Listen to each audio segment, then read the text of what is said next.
अस्सलाम वालेकुम dear students, उम्मीद है आप सब खैरियत से होंगे। आज हम स्टार्ट करने जा रहे हैं चैप्टर नंबर 9। आज फर्स्ट लेक्चर में हम पढ़ेंगे properties of group number 1 elements. आपके चैप्टर का नेम है group properties and elements. Basically इस चैप्टर में हमने कुछ ग्रुप्स के बारे में पढ़ना है। इससे पिछले चैप्टर में हमने पीरियोडिक टेबल के बारे में कुछ डिस्कस किया था। उसमें हमने पीरियड्स ग्रुप्स के बारे में पढ़ा था। पीरियोडिक टेबल में अगर आप देखें तो हमने बात की थी 18 ग्रुप्स होते हैं और इसमें टोटल 7 पीरियड्स होते हैं। जो ऊपर से नीचे इनको हमने कहा था ग्रुप्स हैं और ये टोटल कितने हैं 18 ग्रुप है। उसमें हमने नाम भी पढ़े थे, जैसे पहले ग्रुप को कहते हैं अल्कली मेटल्स, दूसरे का नाम पड़ा था अल्कलाइन अर्थ मेटल्स। ये जो सारे ग्रुप हैं इनको हमने कहा था ट्रांजिशन मेटल्स। इस तरह ये एट लास्ट ग्रुप था नोबल गैसेस का। 17th ग्रुप को नाम दिया था हैलोजेंस का। तो मुख्तलिफ ग्रुप्स के बारे में हमने नाम पढ़े थे। इस चैप्टर में हम थोड़ा सा इसको डिटेल में डिस्कस करेंगे। चैप्टर के स्टार्ट में वो लिखता है elements present in a group of the periodic table show similar chemical properties owing to the presence of same number of electrons in their outermost shell. हम ये बात पहले भी डिस्कस कर चुके हैं कि जो एक ही ग्रुप में मौजूद एलिमेंट्स होते हैं ना, उनकी केमिकल प्रॉपर्टीज़ आपस में मिलती जुलती होती हैं। उसकी वजह क्या है? उसकी वजह है कि जो उनके आखिरी शेल में इलेक्ट्रॉन्स होते हैं ना, वो सेम होते हैं। शेल चेंज हो जाता है, जैसे एक एलिमेंट का शेल नंबर 2 है, दूसरे का शेल नंबर 3 है, लेकिन उनमें जो इलेक्ट्रॉन्स की तादाद है वो सेम रहती है, जिसकी वजह से उनकी केमिकल प्रॉपर्टीज़ भी तकरीबन एक जैसी रहती हैं।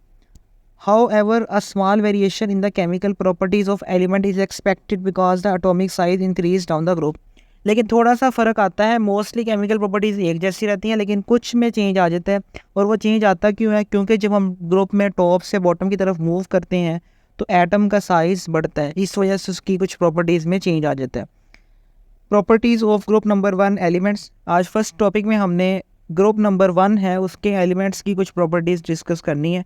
पहले हम देखते हैं ग्रुप 1 में एलिमेंट्स कौन कौन से हैं। सबसे ऊपर हाइड्रोजन मौजूद है, उसके नीचे है lithium, sodium, potassium, rubidium, caesium and francium. तो ये हमारा पूरा ग्रुप नंबर 1 है और इसके एलिमेंट्स को अल्कली मेटल्स भी कहा जाता है। All the elements present in group 1 have NS1 configuration in their outermost shells. They are also called as alkali metals। अब ये जो एलिमेंट्स हैं ना ग्रुप 1 में, इन सब के शेल में एक एक इलेक्ट्रॉन है आखिरी शेल में, इसलिए इनको हम NS1 कॉन्फ़िगरेशन से रिप्रेजेंट करते हैं, यानी इनके आखिरी शेल में सिर्फ एक इलेक्ट्रॉन मौजूद है और इनको हम अल्कली मेटल्स भी कहते हैं। This single electron can be removed easily which makes these metals very reactive except the first element hydrogen which is a gas and non metal. अब इनके आखिरी शेल में एक इलेक्ट्रॉन है ना, तो इनको अपना ऑक्टेट पूरा करने के लिए 7 मज़ीद इलेक्ट्रॉन चाहिए, जो कि काफ़ी ज़्यादा बन जाते हैं। तो इसलिए जो अपना एक इलेक्ट्रॉन है ना, उसको भी लूज़ कर देते हैं, इसलिए इनकी रिएक्टिविटी काफ़ी ज़्यादा होती है।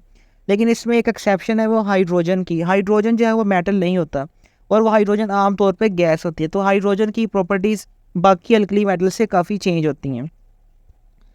When we move from top to bottom in this group, the atomic size increase। हमने ये बात पढ़ी है कि जब हम टॉप टू बॉटम यानी ऊपर से नीचे की तरफ मूव करते हैं तो एटम का साइज़ बढ़ता है।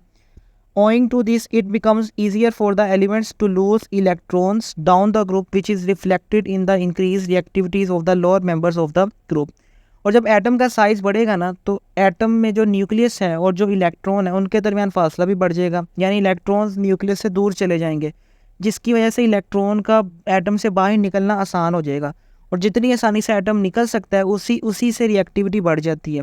तो हम ये कह सकते हैं कि जब हम टॉप टू बॉटम मूव करेंगे ना, तो एलिमेंट्स की रिएक्टिविटी बढ़ती है, यानी फ्रांसियम, सीजियम, रुबिडियम जो नीचे मौजूद हैं एलिमेंट्स, ये ज़्यादा रिएक्टिव होंगे बनिस्बत ऊपर के, क्योंकि यहाँ पे इलेक्ट्रॉन का एटम से निकलना ईजी है। अब हम देखते हैं अल्कली मेटल्स के कुछ रिएक्शंस। पहला रिएक्शन है वाटर के साथ। Lithium reacts with water steadily giving hydrogen and lithium hydroxide. जब लिथियम का वाटर के साथ रिएक्शन होता है तो लिथियम हाइड्रोक्साइड बनता है और साथ में हाइड्रोजन गैस रिलीज़ होती है। दूसरा रिएक्शन है सोडियम का। Sodium react vigorously while potassium react violently with water giving their respective water soluble hydroxide. अब जब सोडियम का रिएक्शन वाटर के साथ होता है तो बनता है सोडियम हाइड्रोक्साइड और हाइड्रोजन, और यह रिएक्शन विगरस होता है। विगरस का मतलब होता है इसमें काफ़ी ज़्यादा हीट प्रोड्यूस हो रही है, यानी काफ़ी एनर्जी रिलीज़ हो रही है इसमें, और ये काफ़ी फास्ट रिएक्शन होता है। और तीसरा रिएक्शन है पोटेशियम का। जब पोटेशियम वाटर के साथ रिएक्ट करता है तो बनता है KOH और साथ में हाइड्रोजन गैस।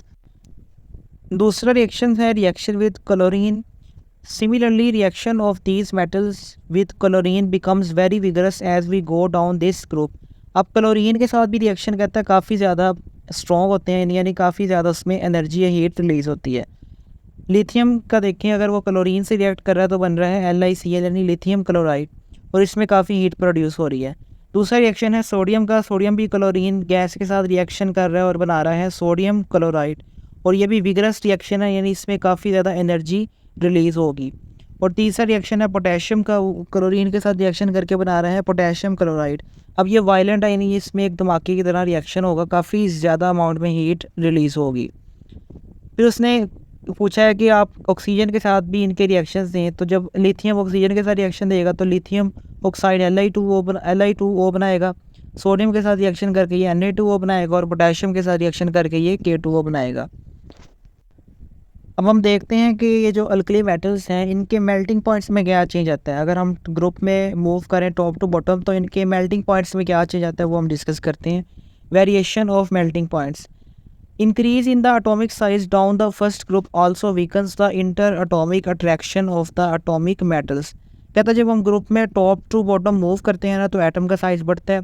एटम का साइज़ बढ़ने से इनके जो एटम्स हैं ना मेटल्स के, इन एटम्स के दरमियान जो फोर्सेस है ना वो वीक हो जाती हैं। This fact makes them softer down the group and their melting point decrease. अब जब इनके दरमियान फोर्सेस वीक हो गई हैं तो इनको तोड़ना आसान हो जाएगा, यानी इनको मेल्ट करना इजी हो जाएगा। इसलिए जब हम टॉप से बॉटम मूव करेंगे तो अल्कली मेटल्स के मेल्टिंग पॉइंट कम होंगे।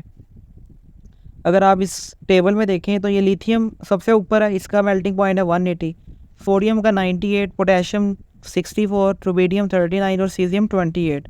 तो जैसे जैसे हम नीचे की तरफ मूव करते जा रहे हैं तो मेल्टिंग पॉइंट कम होते जा रहे हैं।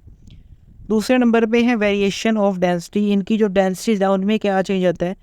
As we go down the first group, both the size and the volume of atom increase as the number of electrons and proton increase। जब हम टॉप से बॉटम की तरफ मूव करेंगे तो एटम का साइज़ भी बढ़ता है और एटम का वॉल्यूम भी बढ़ता है। वॉल्यूम का मतलब है एटम का जो टोटल स्पेस है वो भी बढ़ रही है और उसका साइज़ भी बढ़ रहा है। क्यों बढ़ रहा है? क्योंकि इलेक्ट्रॉन्स एक तो बढ़ रहे हैं जैसे मूव करते जाएंगे नीचे, और साथ में प्रोटॉन्स बढ़ रहे हैं, जिसकी वजह से एटम के मास में भी इजाफा हो रहा है और एटम के वॉल्यूम में भी इजाफा हो रहा है। But the increase in the mass of the elements is greater than the increase in the volume. अभी हमने बात की कि जब हम टॉप से बॉटम मूव करेंगे तो एक तो मास भी बढ़ेगा और साथ में वॉल्यूम भी बढ़ेगा, लेकिन जो मास बढ़ रहा है ना वो ज़्यादा बढ़ रहा है और वॉल्यूम कम बढ़ रहा है। So the density which is defined as the mass per unit volume increases gradually down the group. अब जब वॉल्यूम में इजाफा कम होगा और मास में इजाफा ज़्यादा होगा, इसका मतलब है कि कम वॉल्यूम में ज़्यादा मास जमा होना शुरू हो जाएगा। तो जब भी वॉल्यूम में ज़्यादा मास जमा होगा उसको हम कहते हैं डेंसिटी बढ़ रही है, क्योंकि डेंसिटी क्या होती है, मास पर यूनिट वॉल्यूम के ख़ास वॉल्यूम में कितना मास जमा होगा। तो जब मास एक सर्टेन वॉल्यूम में बढ़ता जाएगा डेंसिटी ऑटोमेटिकली इंक्रीज़ होती जाएगी। तो जब हम टॉप से बॉटम की तरफ मूव करेंगे तो अल्कली मेटल्स की डेंसिटीज़ में इजाफा होगा। अगर आप टेबल देखें तो उसमें लिथियम की डेंसिटी है 0.53, सोडियम की है 0.97, पोटेशियम की 0.86, रुबिडियम की 1.53 और सीजियम की 1.87। डेंसिटीज़ जो है ना वो बढ़ती जा रही हैं जैसे जैसे हम डाउनवर्ड मूव करते जा रहे हैं। बस यहाँ पे पोटेशियम की कम हुई है, लेकिन ओवरऑल क्या है, इंक्रीज़ हो रही है। तो हम ये कह सकते हैं कि मेल्टिंग पॉइंट कम होंगे जब हम टॉप से बॉटम मूव करेंगे ग्रुप में, और डेंसिटीज़ में इजाफा होगा। उम्मीद है आपको ये लेक्चर समझ में आया होगा। आपसे मुलाकात होगी अगले लेक्चर में। आप चैनल को सब्सक्राइब और वीडियो को लाइक शेयर कीजिएगा। अल्लाह हाफिज़।